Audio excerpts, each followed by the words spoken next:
They're under my seat or in my tank bag. Oh, my light. Darn it.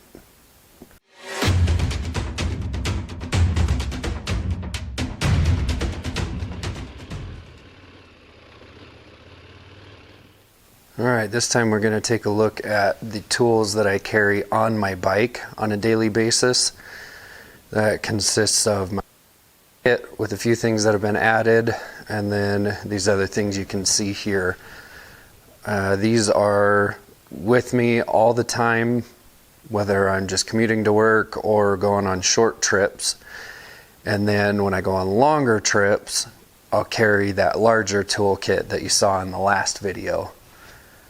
So let's take a look at the toolkit itself first. Get this other stuff out of the way.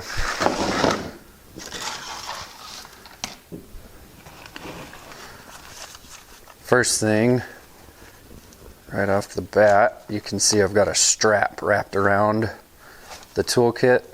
That's mainly there just to compress it a little bit, and it's nice to have an extra strap with you sometimes. So you need to strap something to the bike or whatever, I've got it. It's always with me, under my seat. One thing I forgot to mention when this was all laying out here at the start, my bike has a huge compartment underneath the passenger seat. Everything on screen here, yeah, you can still see all of that. Everything on screen here fits underneath my passenger seat. I know not everybody has that luxury. Some bikes have very little real estate under their passenger seats or wherever the toolkit is stored. So make do with what you can. This is what I've got. So we're just gonna dump it out. This is the bag that it came in.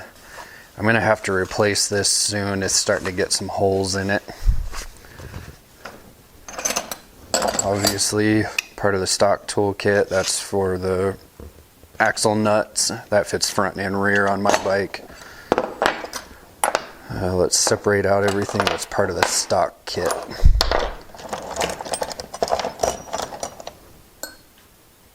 That was stock, that was stock. That, and that. Okay, so, oh, and this. And that. So this is everything from the stock kit.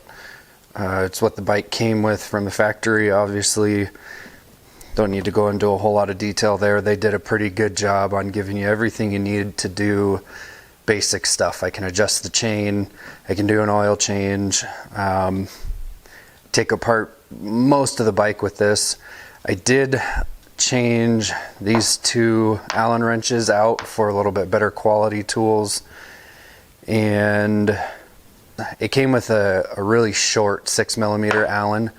On this bike, this looks like it's a 1/4" drive socket, but it's actually a 6mm hex.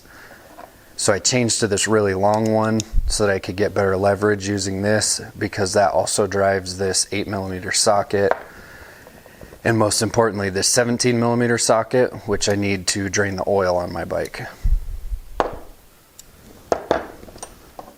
So that was all already in the kit, so we'll just get it out of the way. Then I've added, this is a little screwdriver. It's got a somewhat large Phillips and flathead, and then a really small Phillips and flathead. Nice to have around.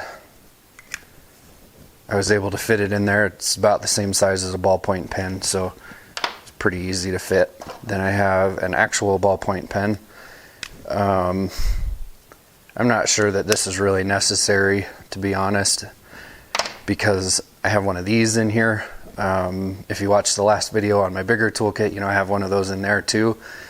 But this is handy for, you know, making marks on the bike if you want to make sure you torque something back down to the same place it was at, or who knows what, or just labeling things. Fits in the bag pretty easily, doesn't take up a lot of space.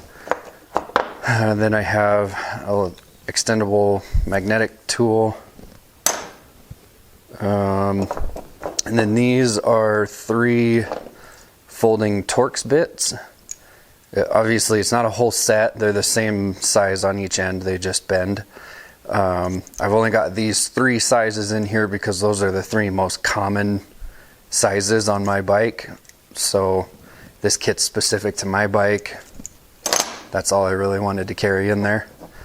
And then the last thing I have in the kit is this Gerber Artifact. It's actually a pretty cool little tool. I don't use it's got a screwdriver on it. I don't use it for that. This is a nice little pry bar. Been able to use that a few times, and it's got a bottle opener on it. And most importantly, it's got a folding blade on it. And that's just X-Acto knife blades.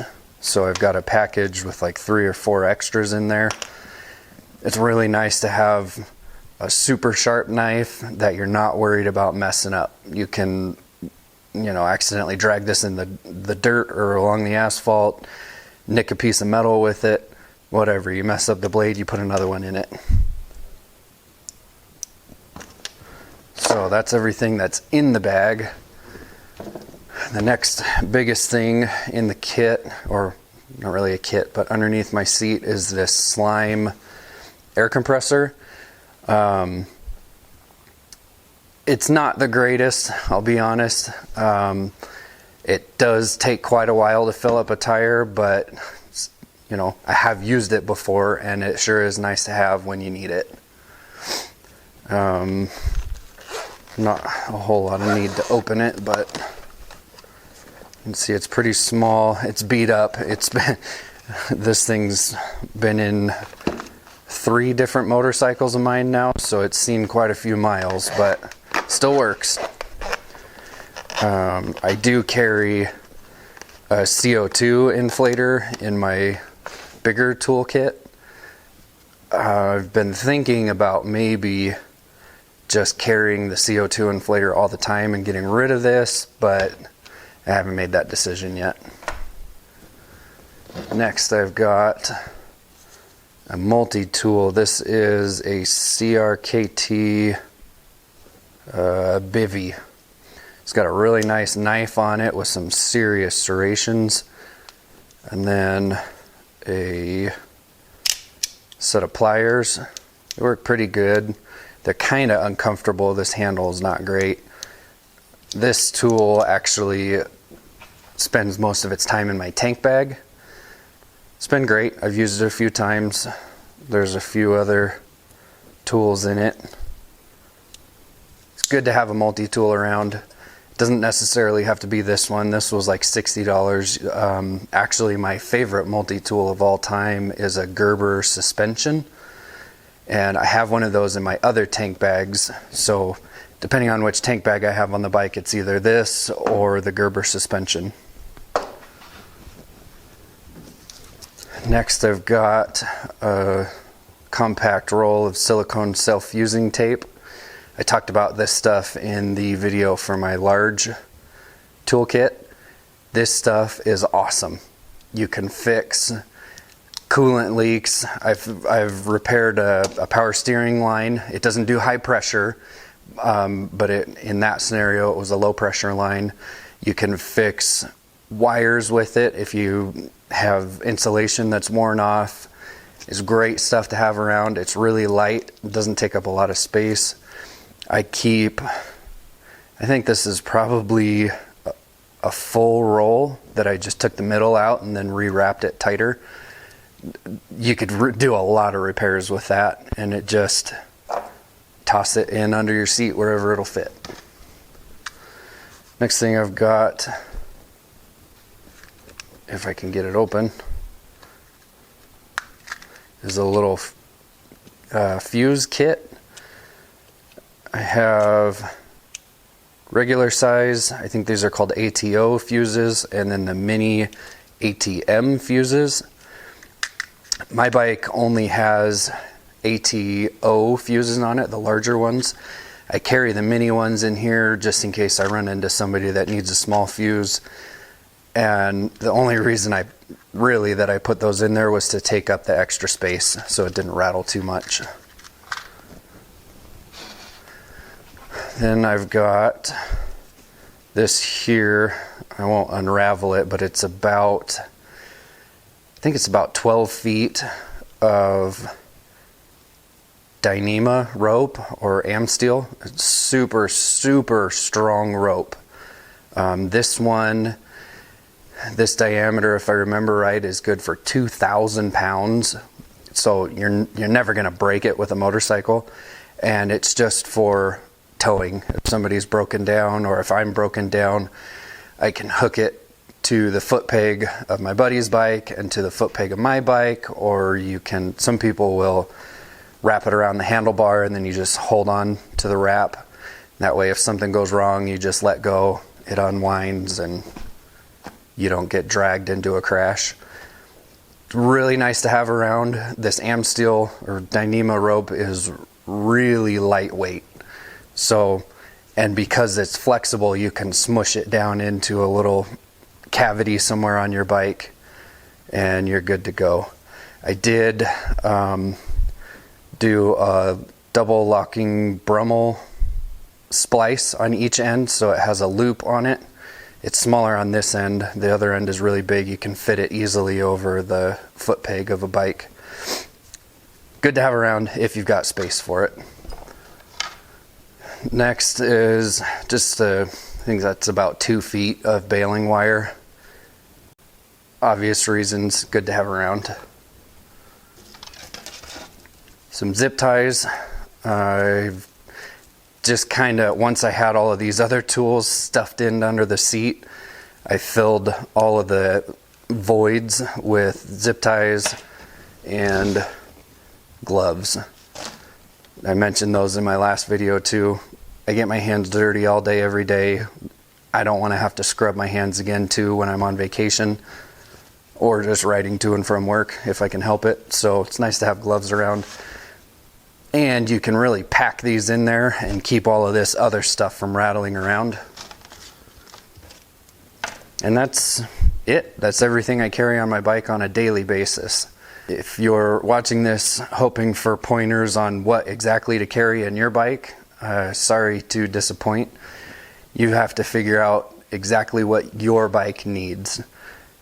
My best advice for that would be work on your bike at home, in your garage, in your driveway, whatever, and any tool that you have to go into the garage or even go to the store and buy that you use on the bike, you need one of those in your toolkit. The main thing is to try and keep your daily tools, your stock toolkit, whatever you want to call it, light. You don't want your bike weighed down all the time with a huge toolkit. Just carry what fits your bike specifically and something small enough that you can always have the whole kit with you. If you don't have room for one of these, don't consider one of those your daily toolkit. If all you have room for is the stock toolkit, maybe replace some of the wrenches with something higher quality, add a couple of sockets or something along those lines that you know you need, and make it work for you. This isn't the toolkit that you would take on a round the world trip. This is, what do I need if I get a flat tire on my way to work? What do I need if I'm in the middle of a weekend trip and realize I need to change my oil, or I had an oil leak and I need to add oil? Something along those lines. I hope that was helpful for somebody. If you've got any questions, feel free to ask it down in the comments and I will do my best to get back to you. And if you found this helpful, I'd appreciate a thumbs up, and even better, a subscribe.